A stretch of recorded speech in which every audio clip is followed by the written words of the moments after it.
Hey everybody, welcome to Goose's Wrestling Pod. We're back with Andrew Lee for Starrcade Yeah, 89. Andrew, how you doing, buddy? I'm doing good, man. How was your show tonight? It was all right. It was great. It was the best show of my life. Really, it was good. It was good. I was man, white kids in Brooklyn, just they don't really know how to laugh. Yeah, true. Hey, check it out! I'm wearing Giselle Shaw's favorite shirt.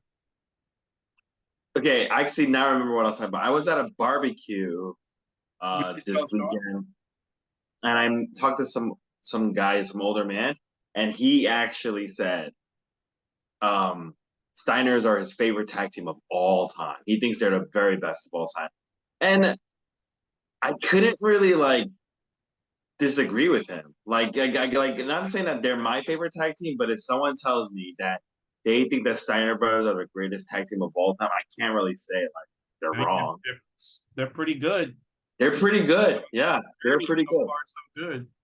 Mm-hmm. Um, I don't want to jump ahead, but did you see when he was like making fun of the Usos, Rick Steiner on this show? Did you see like he was imitating them? You mean when they were doing their Yeah, thing? he was like Yeah. really. He's supposed to be goofy, but you could just tell like this guy. You could just tell like down deep this guy's like really really racist. Like you could just tell like this guy says the N word. You could Like totally tell he really wanted to wanted to go get harder. a transvestite and be like, she's a man. Yeah, but you She's could a tell like man. he wanted to like he like really wanted to go harder with that and like he Yeah. yeah like I don't know it wasn't funny. It seemed more like I just like to shit on people that aren't white. You know what I mean? Oh yeah, absolutely. Do I you mean, remember like Austin Powers did that? He's a man, baby, but that's okay. Michael Austin Myers. Powers is transphobic. I know now he would be. Yeah, they would probably if they did an Austin Powers 4, he'd have to have Dylan something from the Bud Light commercial. Yeah, That would be his new girl, and it'd be like, "It's okay if you're a man, baby." yeah. He would learn that they're beautiful. Real quick before we get into Starrcade 89, which is a very weird show. Um, fucking Collision's ratings have fallen off a cliff. The worse than I thought it'd be so fast. Um, really quick, I think the big problem is Tony is not doing CM Punk versus the Elite, and by the time he does do that, no one's gonna give a shit. What episode number was this? Three or Great, four? Three. And it just gone. I mean, it was gonna go down, but not this much. pretty fast. What was it? 500K? I think it was less than that. Really? 470. Hmm. Maybe it's 575 or something. Okay, that's NXT numbers, right? It's Um, I just heard a rumor that it's a rumor that there's even a possibility Tony Khan is paying for the show. I mean, he's jumping through hoops to keep CM Punk, but I just feel like he doesn't know how to he doesn't know how to capitalize on these guys. Like CM Punk's back, he has a really good first night. Then he just wrestles some like random guy in Forbidden Door. And like it's already like the intrigue is gone. And it's Whoa, just some random guy. who what the fuck? I don't know who that guy is. Kojima, that was the best. That was the best match on Forbidden Door, bro. It was the best match, but nobody is dying to see it. Nobody was Remember like when they were doing the peck off, or fucking peck muscles? They were like all like both flexing their tits. That was awesome, dude. look, people like, dude, like the match people want to see is the Elite versus CM Punk. And by the time they do it, because I feel like Tony Khan is eventually going to try to do it, no one's going to care. People cared when he came back. Now it's like he is so fucking good at halting momentum that he creates. I've never seen anything like it. Yeah, yeah. So The fucking the acclaimed. Who else? Wardlow. Who else? It's like the list Thunder goes on. Rosa. Thunder Uh, Rosa. what's her name? The one with the Uh, big ass. Britt Baker's friend, Jamie Hayter. Jungle They're at good Boy. momentum. She became a champ. Yeah, but then she lost like an idiot. Oh, Like that's because she's in. She was injured, dude. I know we don't have to make her look like a complete idiot. Like she was like he just Well, the point is, yeah, he doesn't. stalled momentum real Yeah, bit but for no reason. For no reason, you too. know who's still on TV every week? Yeah. Jeff. Every time something happens, like where somebody's momentum goes away, like even like the Varsity Blondes for a little bit or whatever, I always think it's like because I'm so like indoctrinated from WWE, I always think did they say something wrong backstage and now they're getting punished?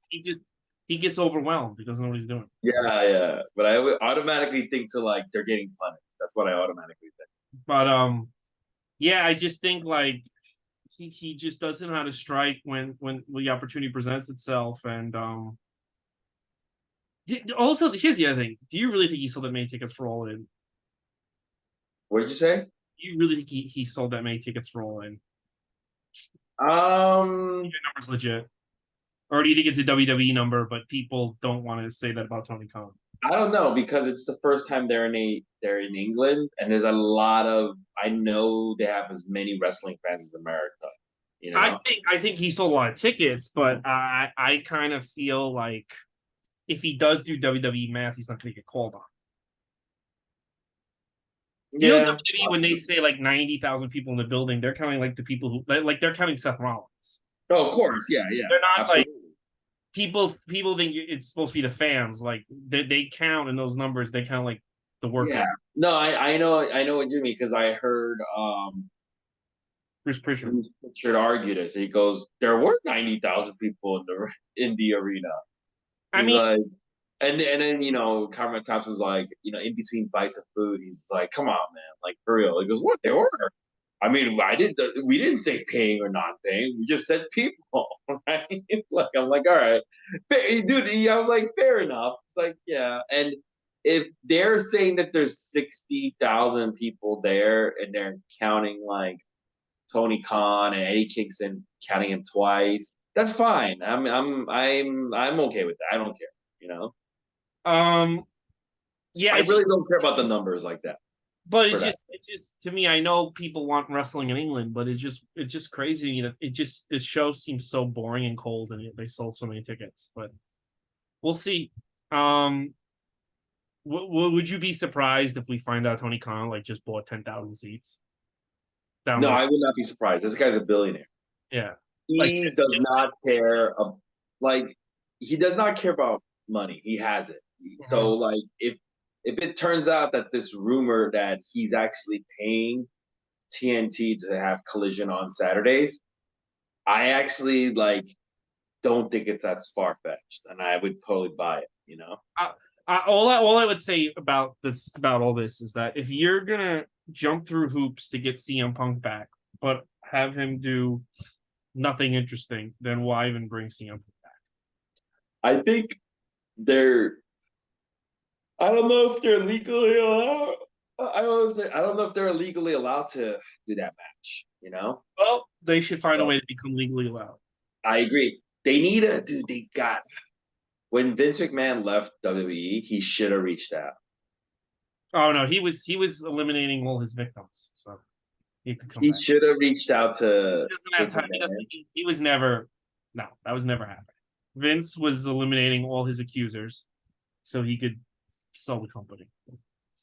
Grow that weird fucking crooked mustache. Yeah, yeah. So speaking of weird ass fucking whatever, Starrcade '89. As a kid, I liked this show. This show had some good moments, but it's a very weird. I don't know who they thought they were. I don't know why they thought people would be interested in this concept. Do you know the background behind this Starcade? I heard that Jim Ross came up with this idea. Oh yeah, because this is a different Starcade in the fact that there's no individual storylines. It's just a tournament. There's two tournaments going on: a Yeah, tag team tournament and a singles tournament. Is there a reason why they did that? I think they wanted something just to be different, and this was Jim Ross's idea. I think it's an awful idea. This is Jim Ross's idea. This is a terrible idea. This is the last time Jim Ross really had a. Like, this is the first and only time any company really let Jim Ross book a show because yeah, it wasn't a good idea. Like 1989, they're on a roll, and then to end on such a weird show like this. And here's the other thing too. I don't want to hear anyone ever say Starrcade was WCW's WrestleMania. It's not. They're not treating it like that. How can you watch WrestleMania 5 and watch this? And this looks so cheap and poorly put together. This show, like, and I don't know. It's just like this was not their WrestleMania. I think Eric I Bischoff mean, said Halloween it did Havoc. kind of remind me of a WrestleMania. It reminded me of WrestleMania, the one where they did a tournament. Was that WrestleMania 2? Yeah, but like the 4. production values on 4 are way better than the production values here. It just looks, I mean, what I'm saying is it reminded me of that, where it's like they did a tournament, but you yeah, but know? that tournament, And that tournament sucked too. but it furthered a storyline.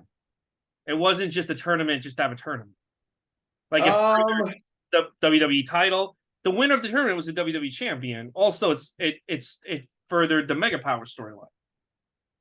yeah, yeah. This one, And also it furthered Hogan Andre. So like there's no storylines here that are being furthered. It's just like let's pause everything and have these stupid fucking tournament matches that I think hurt a lot of these guys. But let's get into it. What did you think? I agree with you on that. But yeah, let's get into it. Starrcade 1989, called Future Shock, takes place on December 13th, 1989, at the Omni in Atlanta, Georgia. Supposedly 10,000 people are in attendance. We start with Jim Ross and Terry Funk, and it's gonna be a little different. They're gonna have different commentators. So Jim Ross is gonna be with Terry Funk on the singles matches, and Jim Ross will be with Jim Cornette for the tag team matches. They go over the point system. There's gonna be a point system. It's like if you win by pinfall or submission, you get 25 points. If you win by countout, you get whatever. It's some bullshit. Like you get 10 points, and then if you it's a time limit draw, you get 5, whatever. It's kind of Where is Bob Cottle in this? oh, Terry Funk had become a broadcaster at that point, so I'd rather have Terry Funk on my show for Star Power than this guy who's like a librarian. So They fired Bob Cottle? no, Yeah. he's still around, but I mean, Oh, like he's still around. They're just not you using can him have for Terry this. Funk on your show. Just have Terry Funk. Oh, okay. Um, well, shit, I just said something, and you like, what did I just say? Point system? Yeah, is this how the G1 is like? Um, Isn't the G1 like a round robin like this? yeah, G1 has a point system, but I'm not too familiar with the point system of the G1. I'll be honest with you. I like New Japan. I'm not a big fan of the G1. The G1 just seems like we're gonna kill a few. Yeah, yeah. That's why I don't like it. It's like we want to kill our fucking wrestlers. And it's just like I don't like that concept too much. I just don't like it. I just like Well, I didn't realize that you have to if you win the G1, you get the title shot, but then you have to defend the title shot. yeah, Which you get this briefcase. It almost looks like the Money in the Bank. It's just that you cannot. It's more boring than the Money in the Bank. You can't just fucking like cash but it in like whenever. what so you if you wait so like this is what I would do. I would not participate in that tournament. I would wait to whoever won the tournament, then I beat the shit out of them and challenge them to a match, and then I win that briefcase, and I would have to do a fucking stupid tournament. You know? Yeah, I agree. It's kind of like supposed to be like winning the Royal Rumble in the sense that you get the title shot at the main event of the WrestleMania, which is Wrestle Kingdom. That's what it's kind of like. I'm not a big fan of it either. I just never been a fan of it. The G1 is so taxing to watch. It is so taxing to watch. It's just so many nights, and it's just like it become to me. It always felt like a chore, and I was like, dude, wrestling is supposed to be entertainment. It's not supposed to be a chore. Once it becomes like a chore, then it's your life like Eddie Kingston. Eddie yeah, Kingston yeah, would be in prison if it wasn't for the G1. yeah. I do like this year. I'm interested in it this year because they got some guy from Noah Kiyomiya in there, and they've got Eddie Kingston's in it. So I want to know. I want to watch and see if I can spot specks of food on Eddie Kingston's face before each match. So and try to figure out what kind of food it is on his face. I was gonna rob a bank, and then my friend was like, "Let's watch Misawa versus Okada." And I was Hey, like, all right. And my yo, life, bro. let's emulate the Kobashi versus Suzuki partner. Bro, it saved my life, bro. I was gonna fucking rape 5 women. And then someone's like, have you seen Joshi, bro? And I'm like, what's that, my dude? And now I don't rape nobody because it was so I saved my life. You know what save your life? If you got on a diet and Let's see how many times we can shit on the Kingston I just during this spot. you know what But like saved your life? not like well, we gotta like sneak it in. Like you can't just make Salads it would like save your blatant, life. okay? I'm just a kid from the streets. And then Yeah. somebody put on Dragon Ball Z, and I was like, I want to be like Kushi Bushi. All right. So getting back to Starrcade, the announcer Gary Capetta, he announces there's only four. So there's gonna be a tag team tournament and a singles tournament, but there's only four teams and four singles competitors involved. So it's not even like a great tournament with like those lots of people. It's only like only a select few. Gary Capetta, he shows you the four tag teams that are involved, and they're at the entranceway, which is like set up like a stage, and they're all on display, which I won't lie, it did look cool as Look fuck because cool, there's all these lights and everything, and and they're all kind of standing on a podium. Doom looked But really badass like that. Doom, there was Doom standing there with like woman, and there was a Road Warrior standing on one side, and there was the Samoans on the other side, and there was the Steiners, and there's fireworks and there's music. It did look kind of cool, I won't lie. But Yeah, no, we're it's gonna go cool, to and then they I'm actually sorry, go ahead. no, it's very cool, but then they actually have matches, and they don't do any of these people any favors. So Yeah, the first match we have is Doom with women and a Nitron. I never heard of Nitron before, but it turns out he's the guy who played Sabretooth in the first X-Men movies. yep. But it's Doom versus the Steiners. Jim Ross explains that originally the Skyscrapers, who was like Sid Vicious and Dan Spivey, I believe, they were not in this. They were originally supposed to be in this tournament, but they got kicked out because Sid got injured. And this match, Scott Steiner is being worked on this entire match, and there is a point where, man, Rick Steiner. When you watch Rick Steiner, he really lays in those clotheslines. Like you, like he's not pulling any punches. He's just like really fucking hitting these people. There's a schmoz, and then everybody's on the outside, and Rick Steiner somehow gets into the ring and beats the count. So the Steiners win by count out. So actually, they got 15 points. You get 15 points per count, I believe. What did you think of this first match? First of all, the placement of matches on this show was very weird because this was the hottest tag team feud in the company at the time, and it was. Do you know the storyline behind how Doom showed up? No, no, tell me. So there was this girl in the crowd dressed like a nerd, and she was a huge Rick Steiner fan. And Rick Steiner's like, "Oh my god, this girl's so cute!" And the announcer's like, because Rick Steiner's supposed to be an idiot, he's supposed to be like Eugene, and this Yeah. girl was like a real nerd, and she had like Steiner merch. So finally, Rick Steiner was like, and she was just like, she's like sitting in the front row all the time. So finally, Rick Steiner asks her out, and she goes yes. And then when he goes to get her, or I think maybe the next show, she comes out and it's woman. She was this guy, and she brings Doom to beat the shit out of Rick Steiner, and was all a ploy to destroy the Steiners.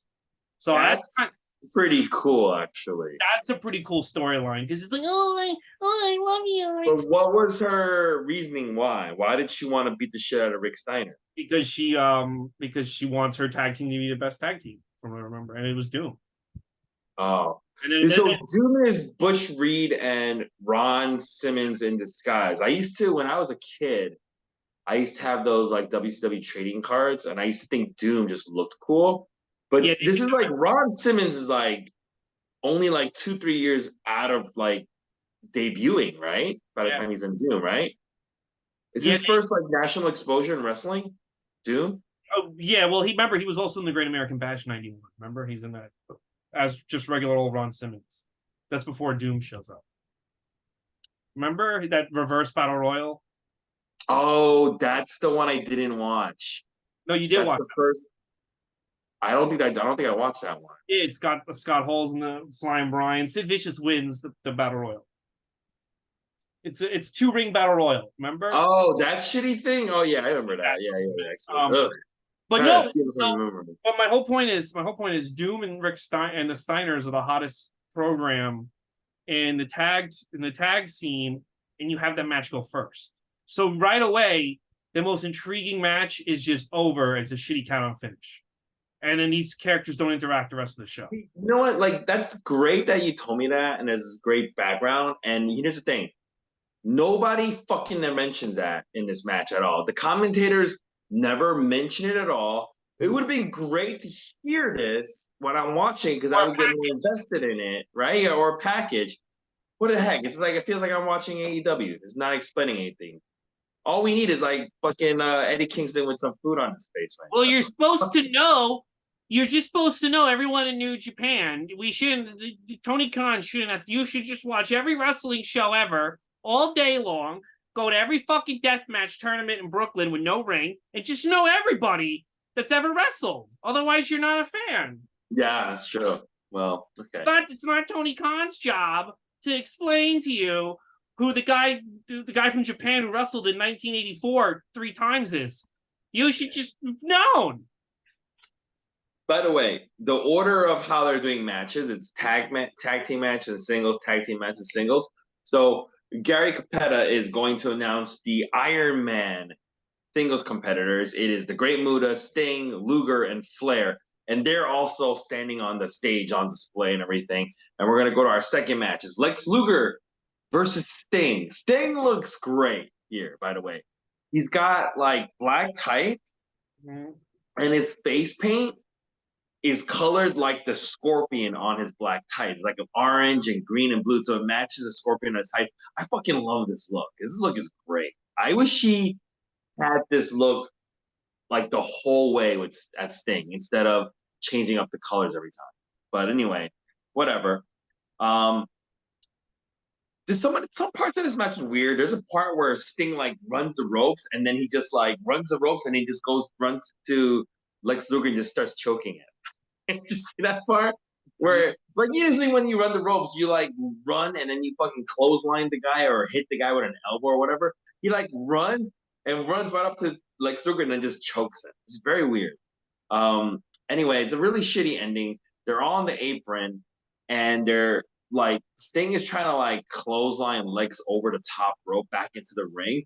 And they try to do it a bunch of times. They're just not working. Finally, they go over really slowly and Luger lands on top of Sting in the ring, and he has his hand on the rope, and ref counts to 3, and Luger wins, and he gets 20 points.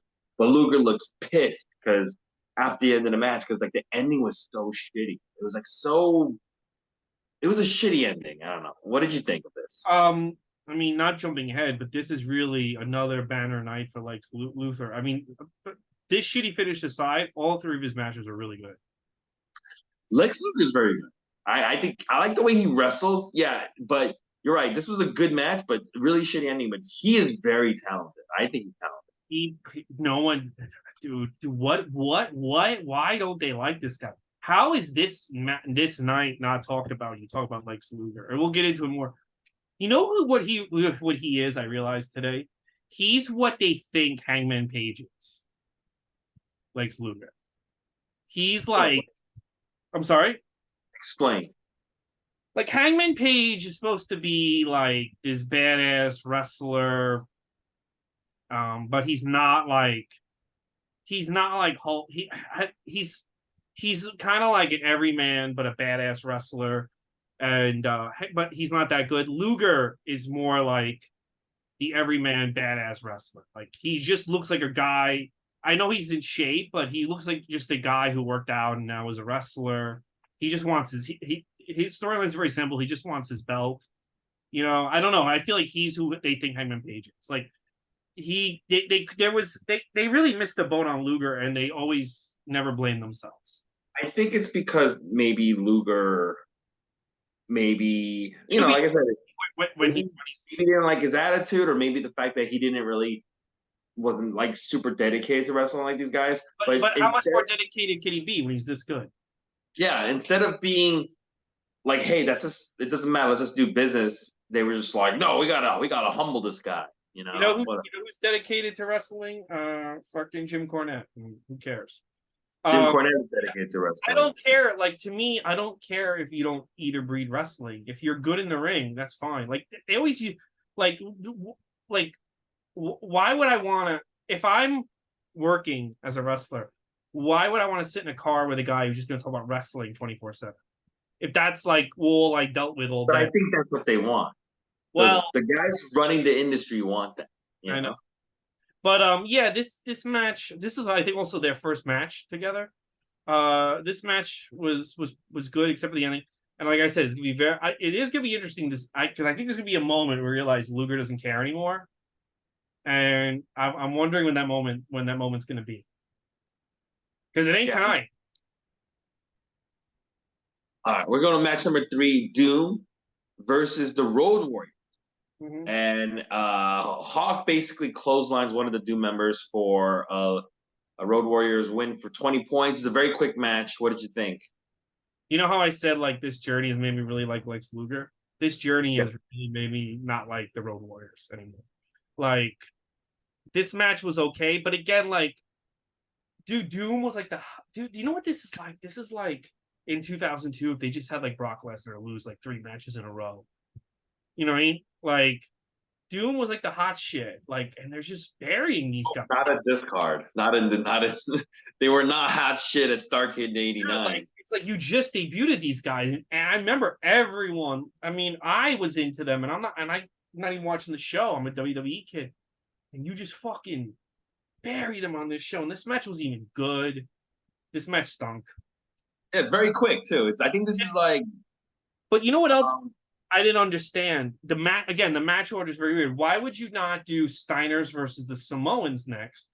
So Doom, I mean, and I'm sorry, the Road Warriors versus the Samoans next. So Doom and Steiners could rest, so they could get because these guys literally only have 15 minutes to recover to have this next match. It's spaced out very fucking weird. absolutely, yeah. The placement of the matches is very stupid. Yeah, because Um, how do you expect Doom to beat the Road Warriors if they just had a war with the Steiners? They didn't yeah, get. so those of you guys who don't know, remember there's only 4 tag teams, right? And they just had one of the tag teams wrestle 2 matches in a row, and one of the tag teams hasn't even wrestled at all yet. And Yeah, that's like yeah, that's the Wild Samoans. the Bloodline. It's you actually will start seeing some of them look tired near Oh the end. yeah, and that's another thing. Like when Macho Man had the tournament. Say what you will, but he looked between every match. And watching this, I don't know how he did it. He looked rested. He had a different outfit. He didn't look like sweaty or like tired or anything. He looked like very pristine. And these guys, especially Buddha and Sting, look more and more like shit as the night goes on. Yes, Yeah. yes. Match number 4. This is actually the quickest match. It is Muda with Gary Hart versus Ric Flair, who's out with both the Andersons now, Ole and Arn. They show Conrad Thompson. He's in the ring side somewhere with a fucking Santa outfit. Uh, it's actually He's the not weirdo Conrad in a Ric Thompson. Flair. Yeah, it's actually Eddie Kingston. He had the camera adds a few pounds. No, I was it's gonna. Bastion Booger, right? It's I Bastion was Booger. on Why this. is he in a wearing a Santa outfit, Bastion Booger? Dude, you know what would be great? This is what I want to do. I want to sit down with Eddie Kingston and be like, I listen, I just got the phone with Vince McMahon and Triple H, and they want you. We're thinking that you could have a feud with Walter, culminating in WrestleMania. Please sign. You don't. I know your contract's up with Tony Khan very soon. We believe you. This is my dream. And then when he shows up to Raw, I'll be like, "You're the new Bastion Booger," and give him that outfit, and be like, "And we'll sue you if you try to leave." that don't Imagine him that as ain't gonna Bastion work for me, Well, partner. I'm Booger, son. I was on the streets. You don't know what it's like to be to love something, partner. You know what? You know why? You know why I don't like Eddie Kingston? I'll tell you why I don't like Eddie Kingston. Because if his character was just like, I don't give a fuck. I just want to fuck up people. I'm from the streets. That would be a good character. But the fact that he always does this G golly, I'll do anything for wrestling bullshit over and over again, like crying about how great wrestling is and how much he loves the fact that It's been 3 years, bro. Like, it's been 3 years. Like, Diesel was only in WWF for 3 years. Like, you've had a longer career than Diesel. Enough of this I'm so lucky sobbing bullshit. If you really felt like that, you would have hired a personal trainer. You don't feel like that. You're not grateful. You're a Yeah, fucking con artist. if he really loved wrestling and he's now been put into the position where he's in a national spotlight with AEW, he And could help elevate not just himself in where he lies in the pecking order, but he could also elevate the company AEW by being in better shape, becoming a bigger star, and really putting a spotlight on AEW as a whole if he really loved wrestling. But yeah, and if his character, no, if his but he loves cake more. He if loves his cake character more. accented like, yo, I can eat a donut and still fuck you up. I don't care. Like that Yeah. would be. But he doesn't. No, we're supposed to just take this fucking this fucking guy looks like he's like a landlord. Fucking serious. Like, no, he can stand toe to toe with fucking Brock Lesnar. No, he can't. I don't mind Eddie Kingston. I I just just want to like know why he can't. making Like, fun of him because it's easy. And I it's just want to know why he so can't. many people like him. I'm just like, Why I yeah. don't. I just want. I want him to answer me why he can't go to the gym. Why he can't. Like, why? Why is that so hard? Yeah, him and him, Keith Lee and Adam Cole were like You they can't say. just I seem used to like they say got Kevin in Owens, worse shape. They just seem like they got in worse shape once they went to AEW. but you can't say Kevin Owens because Kevin. I think Vince likes how Kevin Owens looks. He dresses with baggy clothes, so you can't really see it. And his character isn't like crying all the time about how much he loves wrestling. His character is more like "fuck you, Sammy," "fuck you, Roman." You know what I mean? Mm-hmm. If he was like just sobbing, if he was just with his belly out, see, you can't see Kevin Owens' belly welly. Same thing, but if he had just had his stomach out and crying how much he fucking loves wrestling, it would be the same thing. I feel the I same. would have no problems with Eddie Kingston's belly if he had bigger arms. I'll be honest. You know who was in better shape than him, and no one can deny this. Earthquake was in better shape. Um, Typhoon was in better Boone shape. was in pretty decent shape, yeah, for a Uh, big guy. King Kong Bundy. These are all people who are in better shape than him. He doesn't have the same body. I know we're supposed to have different body. He doesn't have the body type of an Earthquake or a fucking one man gang or a boss man. He has the body shape of a guy who should be checking IDs at LOL Comedy Club. So I should be a wrestler in AEW. you should start saying how much you love wrestling and crying all the time. Oh, yeah, I love wrestling. I love wrestling, partner. I sold my While you're wrestling. while you're at a Ruts hot dog, I love wrestling. Wrestling I'm ball. just having the hot dogs. I don't love it that much. I haven't cared about. When I was a kid, my mom just put on the tape. That's it. That was my reward. This is all I cared about. What's all of it? You know what? This is gonna take too long. We keep Twitter would be so mad at us. Right? You know, if ever had the passion, what passion? What passion? He can't do his sit up. He doesn't have passion. It's a con. It's a lie. See goodbye. By the way, it's okay. So in this match, this Great Muta versus Ric Flair, Buzz Sawyer and the Dragon Master, they come to the ring, but the Andersons like stop them before they do anything, and like they get him out. But this distracts Ric Flair, right? And this distraction allows Muta to get the upper hand, and he goes for the moonsault that he normally wins with. Ric Flair puts his knees up. Muta hits the knees, and then fucking like Flair covers him for the win. And this is the first time the Great Muta has been pinned. They make it a point to let you know this is the first time the Great Muta's lost. And it's in the fucking 2-minute match, dude, to fucking Ric Flair. Dude, what? And I thought this was bad. It's going to get worse for Muta, but Flair wins with 20 points. When this match started, I was like, all right, well, at least we'll get a long Muta Flair match. And then this was like, dude, this was like a Raw's War match from like 2000. Like, yeah, it's like a 2-minute match. It's like a Raw match now. Yeah, it's like really, like you couldn't do this finish on TV. Like, why would you? I mean, he's undefeated. This is Ric Flair's best year, and they never wrestle on pay per view again. So this was a complete waste of time. Hogan had a better match with Muta. Mm-hmm. All right, so go to match number 5. The Steiners versus the Road Warriors. They make it a point on commentary to let you know that this is the first time these tag teams are meeting, the Steiners versus the Road Warriors, and I couldn't believe they're just fucking wasting it in a tournament match. And so early on the show. Yeah, this could have been like Steiners versus the Road Warriors could have been something that they built up, like two fan favorite tag teams going for the title, right? Like they don't want to fight each other. They're friends, but they have to because they both teams want to be the best tag team in the world. But instead, it's in this tournament where remember the winner doesn't get anything. I don't think the winner gets anything. They don't get the titles. They Yeah. get like Angeli, 1 second, okay? Keep going saying what you're saying about the Steiners and the Road Warriors.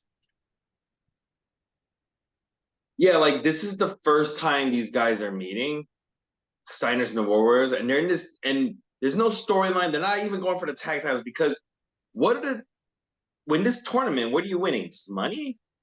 You win bragging rights. I think Jim Ross I think they thought they could make this like the king. Well, they weren't really doing King of the Ring in WWF, but they could make this a bragging rights thing every year. Nobody cared. That's stupid. If you're going to do a tournament, there should be something like a reward. I You think know? Sting. I think spoiler: Sting wins this. I do think Sting used the fact that he wins this to ask Ric Flair for a title shot, which has Ric Flair turn on him, and then the Sting getting the titles. That's how they get the story rolling. So I do think Sting was like, I won the tournament, I should have a title shot. Oh, okay. All right.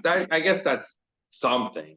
And also, Anyway, Sting was supposed to wrestle Ric Flair and win in February, and then he got injured. So that's why they delay it till June. So this was supposed to lead to Sting beating Flair right away. But okay. So in the Steiners versus the Road Warriors in a first time ever meet, Scott Steiner, he tries to do well during this match. Scott tries to do a second turnbuckle belly to belly suplex and Hawk. Fucking almost lands on his head. It looked like you know what it looked like? It kind of looked like the Ricochet Logan Paul's that Spanish fly they did at Money in the Bank. It almost looks like that. It's like where they almost like land, like Scott Steiner almost lands on it. He hurt himself more than Hawk in this. The Road Warriors they hit a suplex from the top rope with an elbow drop on Scott Steiner, but basically what they do is this: they do like a suplex, and they do that thing where everyone's shoulders are on the mat. But while they're down, what do you call it? Animal like Scott gets his shoulder up while Animal's shoulders are down, and Steiner's win to get the 20 points. This kind of finish we've seen happen multiple times in these pay-per-views. Like WBF does it too. Like what everyone's shoulders down, but one guy gets his fucking shoulder up.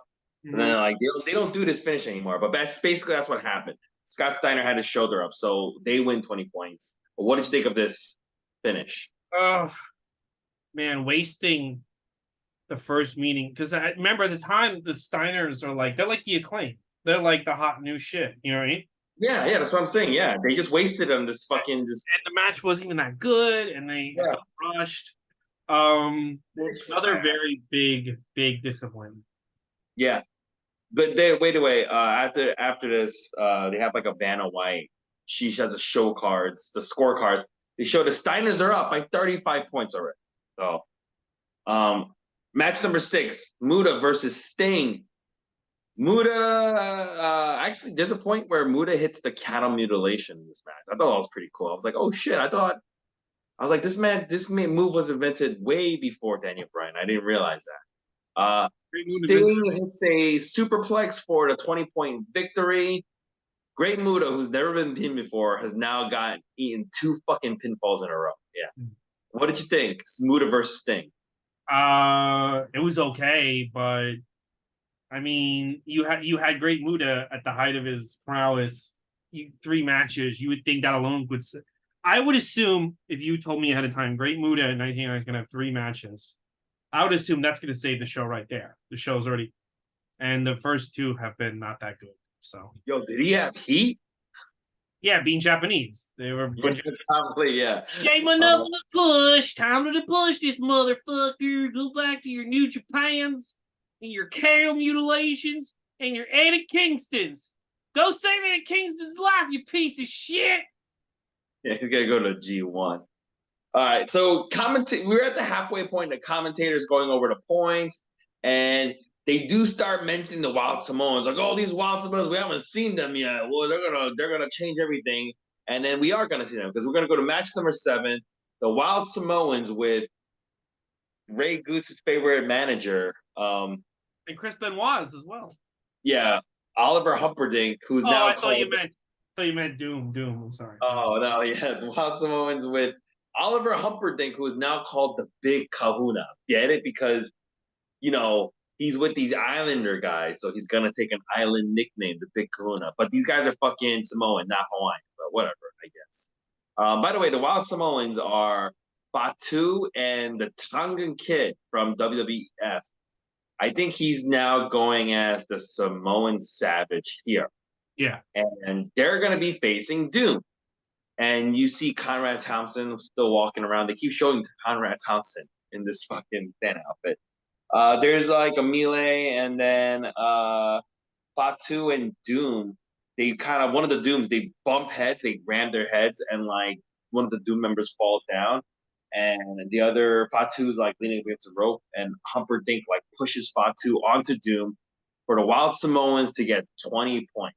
So Doom has now lost 3 matches in a row in one night. They look terrible. Dude, I can't believe they gave the two heel teams this much time. Because you Yeah. just see the crowd, because this wasn't in it. I think now you could give two heel teams a lot of time. Like if you had fucking I don't know, if you had like fucking the Butcher and the Blade take on Big Bill and Chili Willy, what the fuck the other guy's name is. Mm-hmm. You could give them a lot of time and people would be into it. But back then, fans like, I don't like either one of these guys. I just still think wrestling is real, and so they just sat there while these two got like it was fucking horrendous. And then you make Doom look fucking dumb again. Like, why couldn't Doom at least win this match? Yeah, the Doom lost to the Steiners, the Road Warriors, and the Samoans. At this point, I'm thinking they're just like not a good tag team. You know what you could have done? You could have had just. But they like are a good tag team. That's the crazy part. They're probably like I the best know, tag team. but what you could have done was you could have maybe I don't know, maybe put like 8 tag teams in here, and then just like have I don't know. Maybe I guess that would take too long if you had 8 tag teams in it. But I have no idea. I just wouldn't have done it like I just wouldn't. I don't know what Doom and Great. I don't know know what Doom and Great Muta did, but they did something to somebody. Yeah. Because the Doom is the only tag team that's going to finish with 0 points, and Muda will also finish with 0 points. Yeah. It's it's kind of funny that they're all minorities. And you'd be like, well, what about the bloodline? I know I'm calling the bloodline. Samoans are royalty. You can't. Yeah, wrestling royalty. Roman Reigns would have showed up. Ole Anderson, who I think was booking them, was respecting the tribal chief. That's why. Yeah. All right, we go to match number 8. Lex Luger versus Ric Flair. Lex Luger had in his first match, he was wearing actually green trunks, and in the second match of his, he's now changed to his purple trunks. He's the only guy who's gonna keep changing his gear. Everyone else is gonna bring in the same smelly, sweaty gear because he knows what he's doing. Yeah, because Lex Luger is a professional. He is a professional. They show some fan dressed in a tux, and he's wearing white gloves, and he has a sign that says, "Today and every day, Flair and NWA improve some way." I don't get it. What the fuck does that mean? Today and every day, Flair and the way they improve, and so it's a poem. They improve in some way. In some way, Ric Flair improves every single day. I don't get better and better. I don't agree with that. No, I don't agree with it either. He's regressed. But... You know what? At the end of this pay per view, that fan fucking ripped at the time. He was like, "Well, this was a fucking waste." Anyway, this is a long match, and then Ric Flair has the figure 4 on, but then they go to a time limit draw. So both Ric Flair and Lex Luger get 5 points for the draw. So Lex Luger and Ric Flair, they both have 25 points at this point. Sting has 20 points. Muda has 0 points. What did you think of Lex Luger versus Ric Flair? I thought this was the best match on the show, even though it has This time. was. This was a very good It match. was a Yeah. great match, and it was kind of funny because Flair is supposed to be the face and Luger the heel, and at the end you're like kind of cheering for Luger. You're like, wow, Luger's really like pulling it through. It's a really great match. It's one of their lesser known matches, but man, what they could have done with this guy if Ric Flair just put him over even once back then, you know? What Yeah. they could Well, have done. Flair was putting him over in the match, like the way he was like selling for him, like backing off and stuff. But if Listen, Ric Flair was the booker, remember, keep in mind, Ric Flair was like no, at he's the still. I think Ole Anderson's the booker again. oh now he's changed. Oh, well, that's probably explains things, you know. But yeah, Lex Luger, I feel like if they had just eaten their pride and be like, this guy might be an outsider, like the Ultimate Warrior kind of is an outsider, but who the fuck cares? Like the fans are really into this guy. He's like just let's just like strap He's the having fucking good rocket on him. matches. Yeah. And then just Just like go from there. He I really believe when I'm watching this, Lex Luger should have been like the man in this promotion. You know what they could have done? They could have made him the top heel, right? And they could show Sting working his way up as a babyface to topple this fucking they kind of tried that 91, but I think like 91. That's 2 years too late. yeah. They should have pulled the trigger around now. But Luger's thing really, I mean, Luger and Flair, great match. I really enjoyed it. However, like Luger still has one more great performance we'll talk about in a minute. Let's keep it moving, Daddy. Yeah. Match number 9. It is the new. Now they're calling him the new Wild Samoans. All of a sudden, in the middle of the pay per view, they're going the new Wild Samoans versus the Steiners. Steiners on their way to the ring. They start kidnapping a bunch of kids, and they fucking like pull them out of the fucking the attendants. And One of them was a young Giselle Shoah when she was a dude.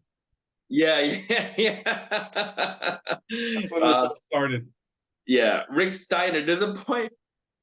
Rick Steiner, before this match begins, is in some kind of weird mood.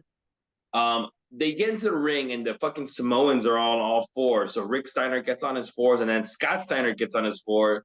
And when Rick sees Scott get on his fours, Rick just starts riding fucking Scott, right? And then like when the Samoans start doing their fucking thing, Rick comes over and he starts like trolling them and making fun of them. He is a lot of fun to watch. But it's like I thought this guy's supposed to be an idiot, but he's not. He's just like you can tell he's an asshole. Yeah. You can tell he's a fucking scumbag. Yeah, he's being a total dick. Like I didn't pick up on it as a kid, and they argue, but you can tell like he's not a nice guy to be around. Yeah. Yeah. There's a point in this match where I forget what happened, but Rick Steiner's in the ring and like he raises his leg a little bit, almost like he's peeing. Like yeah, that was Junkyard because he's the dog face gremlin. Anyone with a dog in their name has to pretend they're a dog and pee. Yeah. Oh, I thought like he farted or something because the crowd popped really big for that. Yeah, that's the joke. Like, you can't be popping for him trying to pretend he's peeing on a leg. It's so stupid. But no, that's what they're popping for. That's what they're popping for. Man, Rick Steiner hits one of the Samoans so fucking hard that one of their dreads falls off, and he fucking picks it up and he puts it on. He starts wearing the dread. He is hitting people so fucking hard. You hear every single clothesline. He's like really fucking hitting these people. And he's getting away with it. Nobody wants to fucking respect. They don't know. No one wants to. Yeah. But anyway, it is wild. You know, people sometimes celebrate the Steiners they hit people that hard, and I'm just like, but that's not the point. No, it's supposed to be. Go ahead. That's like celebrating like an actor. Like let's say next Captain Marvel, some actor has a fight scene with Brie Larson, and he's really like just fucking kicking her in the fucking throat. It's like, no, you're doing it wrong. You're not actually supposed to hit her. Yeah, it's like a Rocky movie where they're just like really punching each other, and they're like, dude, you gotta like make it look real. but not really hit me. But like, no, no, Do brother, it. you gotta really hit. He's like It's laying him in. dude, wrestling fans are so weird because they claim like they care about the wrestlers, and these it's like a lot of these always online Japanese fans. They love it when like they're actually hitting each other, and I'm like, but that's not what it's supposed to be. Yeah, Like, you're not exactly. I actually supposed to do that. Yeah, I agree. And these are the same fans who fucking love that Shibata. And when I think about Shibata, I feel like he's one of the dumbest fucking people in wrestling. Mhm. He hit a legit headbutt on Okada, right? It Yeah, hurt so bad that it almost ended Shibata's career, where he like they had to do surgery, like emergency surgery and everything, right? And like he it can you remember this Okada at this point was like the golden child. He's supposed to be their top star, like a John Cena or like a Hogan, right? What if he had fucking injured Okada with this fucking headbutt? yeah. Everyone will be looking this saying this guy's like a fucking idiot, right? But because he didn't injure him with his fucking headbutt, they're like, oh, he's so hardcore. Like, no, you fucking idiots. He could have he could have fucking endangered this entire organization because of his fucking stupidity, you know? I just yeah, it's to me it's wild when they fucking you gotta really lay it in. It's like, Jesus, man. I feel like if I was wrestling here, I would be so mad if Rick Steiner was like They really fucking probably are mad, but here's the thing: like, no one. I feel like the Steiners were looked upon like, yay, with that, with the guys in the back. So if you stand up for yourself, you're gonna have to actually really fight Rick Steiner, and you're not gonna win in a real fight. No, yeah, that's another thing too, though. They look like they could seriously kick anyone's ass. Yeah, so Yeah, I'm sure a lot of people are like, I'm gonna fucking tell this guy off, but it's like you're not. It's not. It's the old days. You're not gonna win. You're gonna look like yeah, an idiot. You might get blackballed. they're scary. Yeah.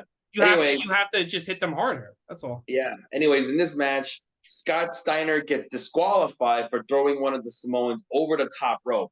Yeah, I guess you can't fucking do that. You can't do The that ref in barely WWE. fucking sees it, but whatever. They show you the replay. The ref doesn't even like fucking see it, and they go, "Oh, the ref saw it." And then when they show the replay, they're like, "Well, actually, another ref told him about it." Like, Mhm. stupid. Samoans, because they get a DQ victory, they get 10 points. Oh, What do you really? think about the Wild Samoans versus the Steiners? You know, I think Roman Reigns should like if when he does feud with Braun Breaker, he should show this match and be like, "Your father thought he could shit on my family. Now I'm gonna like destroy you in front of him." You know what I mean? That would Yeah, be yeah. Actually, that would be. You know, here's the thing. They could be doing some of this shit now. Like when they should have been doing this with the Paul Heyman why he's with them by showing this archive footage. But like, because they own it, But I don't know why they don't do it. I heard somebody be like, Twitter can't stop fat shaming Eddie Kingston. You should be shaming yourself. It's not fat shaming. It's not. It's not fat shaming. But the thing about it is that like this is a cosmetic business. If you think about it, every single person who became a megastar look cosmetically pleasing. Whether it's even if it's Earthquake or fucking Bundy, Dusty. Everyone always says Dusty. even Dusty, because Eddie Kingston puts no effort into his appearance, but we're supposed to think he loves this shit so much, and it just I find it I find it to be a big fucking con because Well, he does get his eyebrows. he can do that anyway. What we were talking, okay, The only reason why he gets his eyebrows done is because every time he goes in, it comes with a slice of cake. So, this match was okay. The Steiners are. I'll say this much, right? The Steiners must be very confident in their abilities if they're just taking liberties with Samoans. yeah, You know, yeah, I feel like those are people you don't take liberties with, but it must have been like the tribal chief Roman Reigns must have been on the phone with them, being like, no, these guys could actually hurt us. Like, just let them hit you. Like, yeah, yeah. No, dude, like, there's a point where like they hit Ron Simmons really fucking hard too, right? And Ron Simmons just takes it. yeah, It's like, I mean, like there's a point where he's hitting him so hard that like a couple of them have to take like a second to like recover. Like I remember one of them in this match, he hit I think Fatu really hard, that Fatu like rolled outside the ring, and you see him just like What am I doing? trying to like just regain some composure. Like he's just sitting out there like trying to like refocus because like he's like, man, that fucking shit hurt. You can see, and you have to play with Ron. It happens with Ron Simmons too. Like he gets hit, Ron goes down, and you see one of the Steiners like waiting for him to get back up to like get it, and Hit him Ron's just again. like, yeah, Ron just like is sitting there with his like on his hands and knees, like you just see him like looking down for like a good 5-10 seconds, like he's trying to regain his composure. I was like, geez, these guys are fucking hitting hard, but fuck it, whatever. Yeah, but no, none of them returned the favor that Oh, bad. let me ask you a question. Did they hit the Road Warriors that hard? um, They didn't, and I know why. I know why they didn't. I'll tell you why they didn't in a second. They didn't, right? I don't think they did. You know why Why? they did it? Because the Road Warriors have enough political power to be Yeah, like, get these fucking guys the fuck out of here. They're yeah, not supposed to be hitting us like that. yeah. It's They probably knew true. who to hit. They knew who to hit. Yeah, yeah. Of course, of course. Match number 10, the Great Muda versus Lex Luger. Lex Luger, who's a bad worker and a wrestler, is seen limping to this ring Oh, during the finally entrance. someone sells. He's showing the effects of the figure four from the previous match. He's fucking limping to the ring. By the way, once again, changed his trunks to a red trunks again, right? Second time he's changed his outfit. Nobody else is doing this. Muda straight away to starts attacking the leg, and Luger's selling the leg the whole fucking time because Lex Luger, he doesn't know shit about wrestling. He's fucking terrible. But anyway, One of the worst wrestlers in the world. crowd can give two shits about this match. They are so fucking quiet for this match that there's a point where I loved it. there's a point where Terry Funk even fucking makes fun of it. And he goes, "The fans, they don't care for either one of these people, do they?"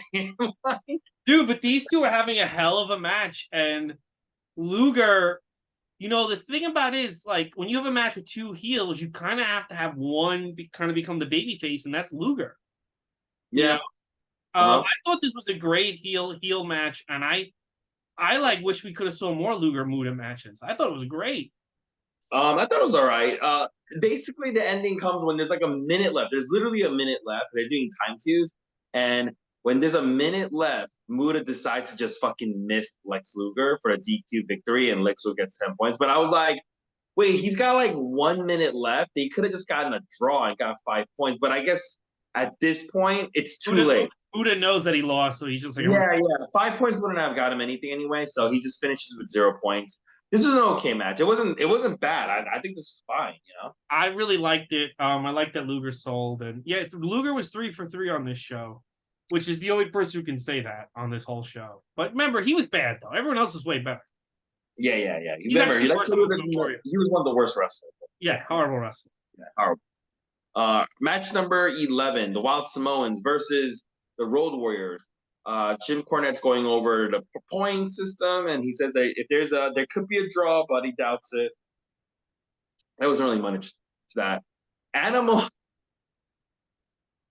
You know what else? I also think the Steiners probably didn't fuck with the Road Warriors is because I think Animal can really fuck people up. Yeah. Because didn't he used to be a bouncer? Yeah, Hawk was too. Yeah, I think Animal more than Hawk can really. Yeah, I think those two guys can actually fuck people up too. That's probably why I didn't fuck with them. But there's a point in this match where one of the Samoans hits Animal with a fucking power driver and he just fucking no sells it. He just pops right back up. Like, no sells it. He just like power driver, he just gets up and he just starts like fucking hitting him. Hawk hits a top rope clothesline on one of the Samoans in a kind of like a sloppy finish, but Legion of Doom, not Legion of Road Warriors, I'm sorry. They win the tournament, and Steiners come in after the match to celebrate with the Road Warriors. It was kind of weird, but they're both good guys. And back then in old WCW NWA, the good guys were happy for one another. Yeah. It just makes them look like bitches to me. But what did you think about the Road Warriors versus the Warriors? The Samoans, the bloodline. Yeah, it was okay. Again, like I don't know, the match placement was very weird. It was okay. Do you think the Samoans were late, which is why their matches all were in a row? Like maybe like their plane landed late. or something. Oh, that's a good point. I didn't think about that. Because it's weird. Oh, but they were the last second, so maybe like we can make it, but our plane's gonna land at like 6 on the dot, and they're like, "Fuck it, we'll do your matches in a row." Yeah, that's possible because they are all three of their matches in the second half completely. Yeah, that's possible. And they're getting hit hard, and I feel like they're getting hit hard because the other wrestlers were pissed that they were late. You know what I mean? Oh, maybe, yeah. Maybe that's why they fucking look like bitches in this match. Like Yeah, they made them look really bad in this match. No selling the pile driver and all that stuff. It just didn't look good here, you know. yeah, but again, like if they were last second, it's pretty nice that they. But I have a feeling like they were like, "Yeah, we'll be there," and like, "Oh, our plane's late." They had to restructure the card, and the Steiners and the Road Warriors were like, "Fuck these guys," you know what I mean? If that's the case, that explains like why Doom had to wrestle twice and so forth. Yeah, yeah, because I can't imagine like yeah, that has to be it because again, and the only reason I think that's because they keep saying that they're the last second replacements. So Yeah, yeah. Okay, I hope that's the case. yeah. We're gonna go to our final match. This is the 12th match: Sting versus Ric Flair. It's a good back and forth. There's 15 seconds left, and Ric Flair has the figure four. He's putting it on, but Sting turns it into an inside cradle for the win. I actually think this may have been the best match: Sting versus Flair. I mean, the crowd was into it because people really want Sting to win the title, and I think people were like, "Oh shit, Sting just beat Flair. He's going to get a title shot," you know. Yeah, this was a But good back and forth match. I thought it was I don't. really fun. You'd asked me who's a better worker a year ago. I would have said Sting over Luger. But watching these shows, I am more into Luger shit than Sting, which I did not expect to happen. I definitely. I don't. I'm not sure. I think Lex is Lex has over. been getting more of an opportunity to Yeah, showcase what he can do. Sting is getting a lot of shorter matches or tag matches, but I mean we'll see. Next year is a big year for Sting, a big year for Sting. So we'll yeah. see. Anyways, afterwards, the Andersons and Ric Flair, they all endorse Sting. Like they raise his hand, like they're like pointing like this is the fucking guy. I think this is a way it was like trying to elevate Sting without giving him the title or something. That's probably what the point of this was. Well, no, so the point is Sting asks for the title shot, and then they turn on it Mm, down the road. But this is like to make you think that they all believe in Sting, even though they don't. yeah. Okay. Like Um, they're building to turning on. yeah, I'm okay with that. Yeah. Mhm. So at the end of this pay per view, can't be an NWA without it ending fucking weird, right? Yeah. Gordon Soley, he's with the fucking Warriors who cut a promo on like like they're talking about the Iron Man song, which there's a points in this pay per view that they didn't actually scrub it off of Peacock, so you can actually hear the Iron Man song. Then the credits start rolling, and while the credits are rolling, they have the Warriors keep cutting the promo. I can see. I bet you they're just like, yeah, keep talking. And then they get Sting and Ric Flair. They come out for the promo, but before they could actually really get into it, the fucking just show ends. So I think they ran out of time. I was like, Yeah. what? Such bad timing. But overall, this was not a bad Starrcade, but it was not like good either. It was like No, it was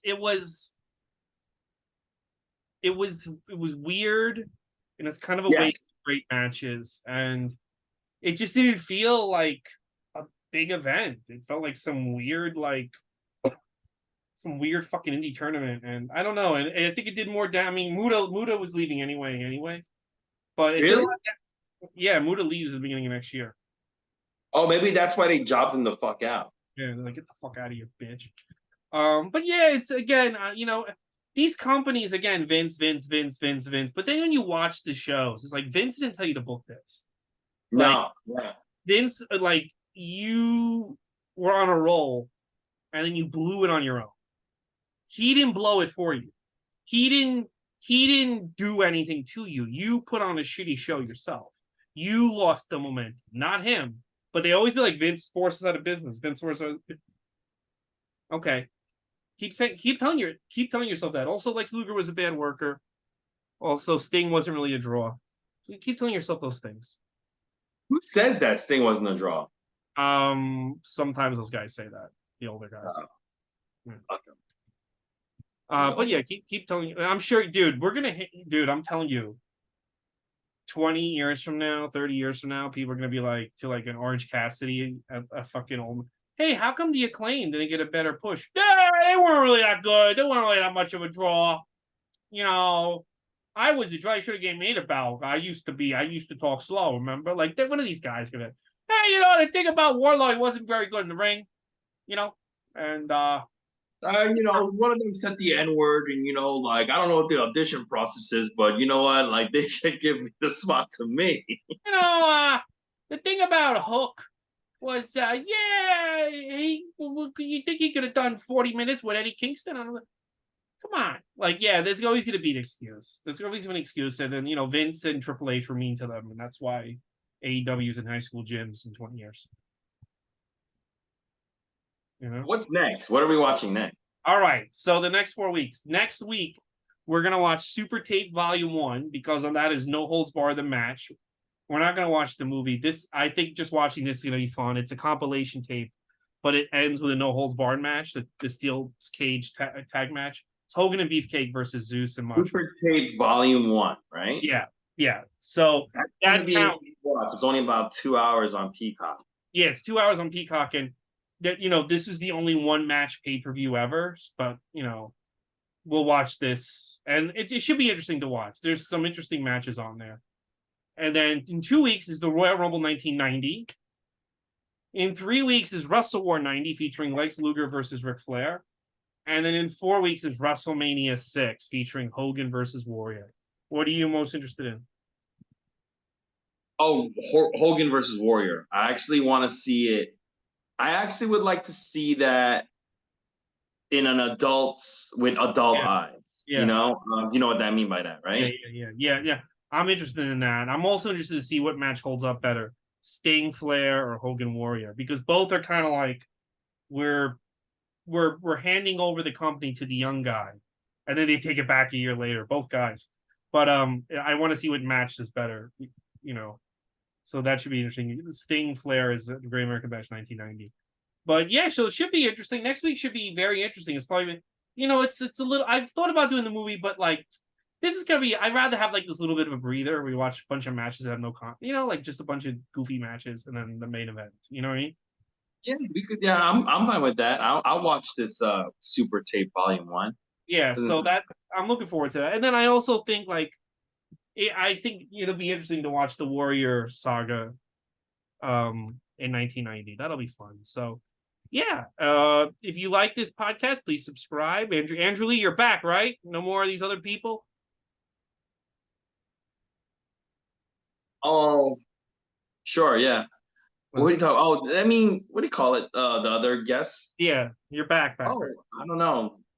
They might get better viewers than me. No. Well, that one girl got. Well, hey, come on. Yeah. So if you like this show, please subscribe. Please follow me on TikTok, Ray Goots Comedy, and on Instagram and fucking Twitter, Ray Goots. And don't follow Eddie Kingston. Or you can follow him. He knows where all the good bakeries are. You like cake, and you trying to figure out what it looks like on somebody's face. Yeah. Hey, bro, fucking cakes in my life. So, all right, guys. We will see you next time for Super Tape Volume 1.